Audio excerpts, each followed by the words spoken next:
Tengo la carpeta delante y el patio lleno de camiones espera mi sello. El sistema me exige una esquina marcada, una validación que no está, y la franja horaria se cierra. Veo los bidones apilados y escucho motores al ralentí, gastando lo mismo que intento enviar. Mis superiores piden movimiento, pero las órdenes solo cuentan cuando el papel queda completo. Cuando por fin estampo el cuño, ya es tarde. La ruta sigue sin nosotros, y el silencio pesa. 15 de septiembre de 1944, Francia, zona de retaguardia avanzada al oeste de París, en el área de Chartres. El frente aliado se ha desplazado con rapidez tras la ruptura de Normandía. La situación operativa depende de una red de carreteras saturadas y de depósitos provisionales. La prioridad diaria es mover combustible. Munición y raciones desde los puertos y playas hacia los ejércitos que avanzan. La distancia crece, los camiones se desgastan y el consumo de gasolina aumenta con cada kilómetro. En ese contexto funciona una cadena de mando que no solo combate, también administra. Y en esa administración se decide, sin dramatismo, qué sale y qué no sale. La ruta de convoyes, que se conoce como Red Bull Express, ya está en marcha desde finales de agosto. No es una carretera única, sino un sistema de circulación con reglas rígidas. Tramos de sentido único, puestos de control, horarios, señales pintadas y policía militar en cruces. Cada vehículo lleva marcas de convoy. Cada conductor recibe instrucciones sobre velocidad, separación y puntos de descanso. Pero antes de que una rueda toque la ruta, existe un trámite, una orden de movimiento, un listado de carga, una prioridad firmada. En términos cotidianos, papeles, y en términos institucionales, autorización. En una oficina de madera y lona, levantada junto a un patio de estacionamiento, trabaja un auxiliar administrativo. No es operador de radio ni conductor, no dispara ni repara motores. Su rutina está hecha de formularios, sellos y copias al carbón. Revisa solicitudes de transporte que llegan desde depósitos y unidades avanzadas. Clasifica prioridades. Comprueba que el tipo de carga coincide con el número de remolques asignados. Verifica que el punto de destino exista y que el itinerario esté autorizado. Cuando falta un dato, devuelve el documento. Cuando falta una firma, espera. Cuando falta un sello, no puede liberar la salida. Ese auxiliar no aparece en fotografías oficiales. La mayoría de los nombres de su sección se pierden en cuadros de plantilla y listas incompletas. Sin embargo, su mesa marca el paso entre el almacén y la carretera. En septiembre de 1944, esa mesa está cubierta de carpetas. Las solicitudes llegan a mano, por mensajero, a veces por teléfono con una nota escrita después. El volumen aumenta porque la persecución hacia la frontera alemana exige combustible constante. Se acumulan también las urgencias.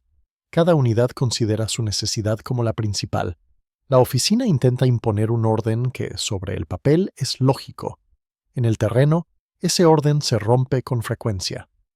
El convoy programado para esa tarde tiene un objetivo concreto. Debe llevar bidones de gasolina y cajas de munición de calibre intermedio hacia un punto de distribución cercano a Reims. Desde allí, otras columnas más pequeñas llevarán el material a unidades que sostienen el ritmo de avance. La carga está lista desde la mañana. Los bidones se han apilado con separación para reducir riesgo en caso de incendio. Los camiones están alineados. Conductores y mecánicos han revisado niveles, correas, frenos. En el patio hay ruido constante, motores al ralentí, martillos, voces de control. La presión se nota en detalles pequeños. Un conductor pregunta por qué su camión no figura en la lista final. Un técnico discute si una rueda puede aguantar otro viaje. Un policía militar exige que el convoy salga dentro de la franja horaria asignada. La salida depende de un documento final. En esa cadena, la solicitud debe llevar un sello de validación de movimiento. Ese sello confirma prioridad, ruta y hora. Sin él, el control de carretera puede detener el convoy en el primer punto. Sin él, si ocurre un accidente, la responsabilidad cae sobre quienes autorizaron sin respaldo. Por eso el auxiliar administrativo es cuidadoso. Su trabajo no premia la rapidez, premia la corrección. Y su margen de iniciativa está limitado. Esa mañana, la solicitud del convoy ha llegado en una carpeta junto a otras.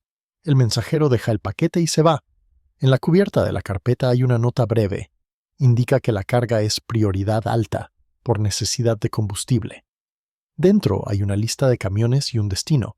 También hay un formulario de requisición de carga. Pero falta algo. El sello de una sección previa no aparece en la esquina correspondiente. No está donde debería estar junto a la firma del responsable de despacho. El auxiliar administra cientos de papeles. Pero esa ausencia le llama la atención, no porque sea rara, sino porque se repite. Desde que el sistema se aceleró, muchas unidades intentan saltarse pasos, a veces por desconocimiento, a veces por desesperación, a veces porque creen que la urgencia justifica atajos. Él conoce el resultado habitual. Un convoy detenido en carretera, horas perdidas, discusiones en un arcén. Decide hacer lo que ha hecho otras veces. Busca al responsable de la sección de despacho para pedir el sello. El problema es sencillo y, al mismo tiempo, difícil. La oficina no es un edificio estable. Las secciones se han movido varias veces en semanas. Los responsables cambian con rotaciones y traslados. El sello puede estar en un cajón, en una bolsa, en un bolsillo. El responsable puede estar en una reunión o en un recorrido por depósitos. El auxiliar envía a un mensajero al área de despacho. Mientras tanto, sigue trabajando con otros expedientes. La mesa no permite detenerse por uno solo. A media mañana, el mensajero vuelve sin el sello. El responsable no está. Nadie sabe con certeza dónde está el cuño de esa sección. En una organización extendida y móvil, nadie sabe no significa desinterés. Significa que el sistema está al límite. El auxiliar anota una observación y coloca la carpeta en una bandeja de pendientes. En su lógica, es mejor esperar a completar el trámite que liberar una salida incompleta. La decisión es coherente con el reglamento, pero el reglamento no mide la urgencia del combustible consumido en el frente. Al mediodía, un operador de patio entra en la oficina. No trae una petición formal, trae una preocupación práctica. Los camiones están listos. Los conductores esperan y la franja de salida se acerca. El auxiliar revisa la carpeta otra vez. Falta el sello. Explica que sin esa validación no puede emitir la orden de movimiento final. El operador insiste. Dice que el convoy es de combustible y que la necesidad es inmediata. El auxiliar no discute la necesidad, discute el procedimiento. En esa discusión se resume una parte esencial de la guerra moderna. La capacidad industrial y el volumen de transporte no bastan sin gestión. Y la gestión puede convertirse en obstáculo cuando la situación cambia más rápido que los formularios. En la tarde, el responsable de despacho aparece por fin. Trae polvo en las botas, señales de haber estado fuera. El auxiliar le muestra la carpeta. El responsable la mira y frunce el ceño. La firma está, pero el sello no. Explica que el cuño se quedó en otra tienda cuando reubicaron la sección, o que lo tiene un subalterno que se ha ido a un punto de control. No hay malicia, hay desorden. El responsable propone una solución parcial. Firmar una nota adicional y prometer que el sello llegará después. El auxiliar sabe que esa solución es habitual en circunstancias extremas. También sabe que esa nota no sustituye el sello en algunos controles. El responsable decide llamar por teléfono a un puesto de carretera para avisar. Pero el teléfono de campaña no garantiza contacto inmediato. Las líneas están ocupadas. El enlace es irregular. El convoy pierde su franja horaria. Eso no significa que sea imposible salir, pero significa que entra en competencia con otros convoyes. La ruta tiene capacidad limitada. La policía militar regula el flujo. Los puntos de descanso están calculados para cierto número de vehículos. Si un convoy entra fuera de tiempo, puede quedar retenido en un área de espera. El combustible que transporta se consume también en el propio movimiento. Cada hora en ralentí es gasolina gastada. Cada detención prolonga el problema que intenta resolver. En el patio, los conductores empiezan a recibir instrucciones contradictorias. Un supervisor dice que esperen. Otro sugiere que salgan con los papeles disponibles. Un técnico advierte que algunos camiones necesitan partir antes de que caiga la noche para evitar conducción prolongada con luces reducidas. El ambiente no es teatral. Es tenso por acumulación de decisiones pequeñas. La oficina vuelve a ser llamada. Se repite el mismo punto. Falta el sello. Al caer la tarde, el auxiliar toma una decisión que no está en un manual. No libera el convoy completo. Propone dividir la carga en 2 salidas más pequeñas, usando órdenes de movimiento ya selladas para otros destinos cercanos, con ajustes manuscritos. Es una medida de emergencia. Reduce el impacto inmediato porque permite que parte del combustible avance. pero también crea un rastro documental confuso. El sistema de prioridades se mezcla. La contabilidad de carga se complica y, sobre todo, deja atrás el convoy principal, el que debía salir en bloque para mantener coherencia de escolta y control de carretera. Esa decisión no es heroica, es una maniobra administrativa para evitar el vacío absoluto. El responsable de despacho la acepta con reservas. Sabe que, si algo sale mal, habrá preguntas. Pero la alternativa es peor, no mover nada. Aún así, la mayor parte de los camiones queda en el patio. Algunos bidones ya cargados se descargan para redistribuir. Se pierde tiempo en maniobras, se altera el plan de seguridad de carga. Y el final de la jornada llega sin que el convoy previsto haya tomado la ruta como convoy. Esa noche, el patio permanece lleno. Los vehículos estacionados forman una concentración visible desde el aire. En 1944, la amenaza aérea alemana en esa zona no es comparable a la de años anteriores, pero existe. Aún hay ataques dispersos. Hay también sabotajes y accidentes. Además, los depósitos y patios se convierten en puntos sensibles por el simple hecho de acumular combustible. Por eso se intenta dispersar. Por eso las rutas y horarios se planifican con cuidado. El retraso administrativo no solo afecta al frente, también aumenta el riesgo en retaguardia. Al día siguiente, 16 de septiembre de 1944, la situación no mejora. El sello aparece, pero tarde. Lo trae un subalterno desde un punto de control dentro de una bolsa de herramientas. Ha estado circulando con otros materiales. Nadie lo ha robado. Simplemente se ha desplazado con la persona que lo necesitaba para otra tarea. El auxiliar estampa el cuño donde corresponde. Emite la orden de movimiento final. Pero ahora la ruta asignada ya está saturada por otras prioridades. El convoy queda en lista de espera. El sistema de circulación que existe para que todo se mueva se convierte en una barrera temporal.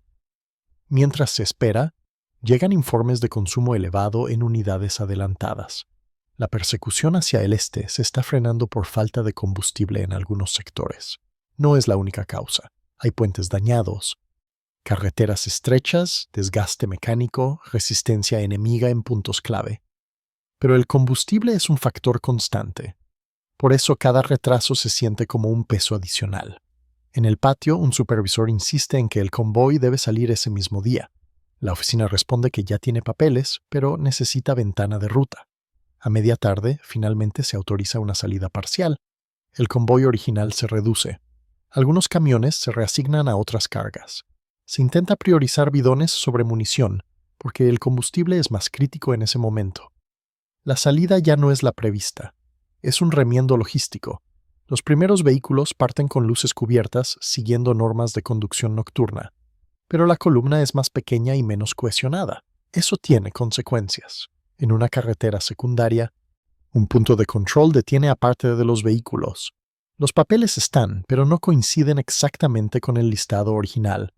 Los ajustes manuscritos generan dudas. El personal de control pide confirmación por radio. La confirmación tarda. La columna se fragmenta. Algunos camiones quedan apartados en un arcén durante horas. En ese tiempo, un fallo mecánico menor se convierte en problema mayor. Un motor que se recalienta, una manguera que pierde, una batería que se agota por uso de iluminación. El sistema de convoyes está diseñado para moverse como unidad. Fragmentado, pierde eficiencia y seguridad. La parte del convoy que logra avanzar llega al punto de distribución al día siguiente. Llega con menos volumen del previsto. Llega con retraso respecto a la planificación de consumo. No causa por sí sola un colapso, pero contribuye a una cadena de improvisaciones. Las unidades que esperaban el lote completo reciben una fracción. Se redistribuye, se raciona, se posponen movimientos. Algunos vehículos de combate quedan inmóviles hasta reabastecer. En operaciones rápidas, la inmovilidad es un freno estratégico. En registros posteriores, esas horas aparecen como retrasos de transporte o insuficiencia temporal de suministro. No llevan el nombre del sello ausente. No describen la carpeta en una bandeja. La institución responde como suele hacerlo en tiempo de guerra, no con un juicio espectacular, sino con órdenes correctivas.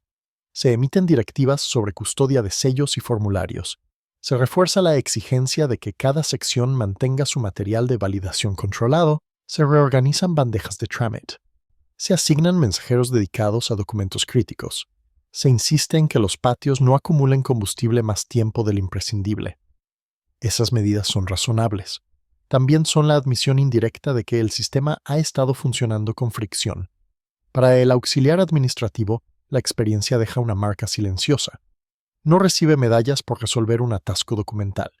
Tampoco recibe una reprimenda formal si el expediente se diluye en el volumen general. Pero aprende que la norma, aplicada sin margen, puede bloquear la urgencia. Y aprende que la urgencia, aplicada sin norma, puede producir caos. Esa tensión queda en su trabajo cotidiano. En días siguientes, revisa con más cuidado las prioridades. Llama antes a las secciones para confirmar sellos disponibles. Procura que una carpeta crítica no se pierda entre otras. Aún así, él no controla el conjunto. El conjunto es demasiado grande. En los meses finales de 1944, las rutas de camiones seguirán siendo vitales. La guerra en Europa Occidental se convertirá en un conflicto de desgaste en algunos sectores. El invierno añadirá barro, hielo, averías. Los procedimientos administrativos se adaptarán, pero nunca desaparecerán. Las columnas de camiones continuarán dependiendo de un equilibrio entre organización y flexibilidad. En informes oficiales y memorias técnicas se insistirá en la importancia del control de movimientos, las prioridades y el mantenimiento de rutas. Esos textos mencionarán estadísticas, tonelajes, compañías de transporte, fechas de operación. Rara vez se detendrán en un sello que viajó dentro de una bolsa de herramientas. El convoy que nunca llegó como convoy, en el sentido estricto de la planificación original, queda como un ejemplo de ese funcionamiento imperfecto. Parte de su carga llegó tarde y fragmentada. Otra parte se reasignó. Otra se perdió en el consumo de las esperas y en incidencias menores que se acumulan cuando el sistema se atasca. El resultado no fue una tragedia inmediata y visible. Fue una pérdida de ritmo, un coste en horas, un desgaste añadido. En una guerra industrial, ese tipo de pérdida es frecuente y difícil de atribuir a una sola causa.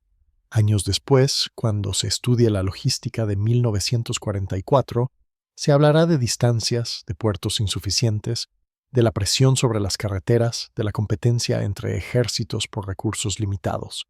Se señalará la importancia de los convoyes motorizados como puente entre costa y frente.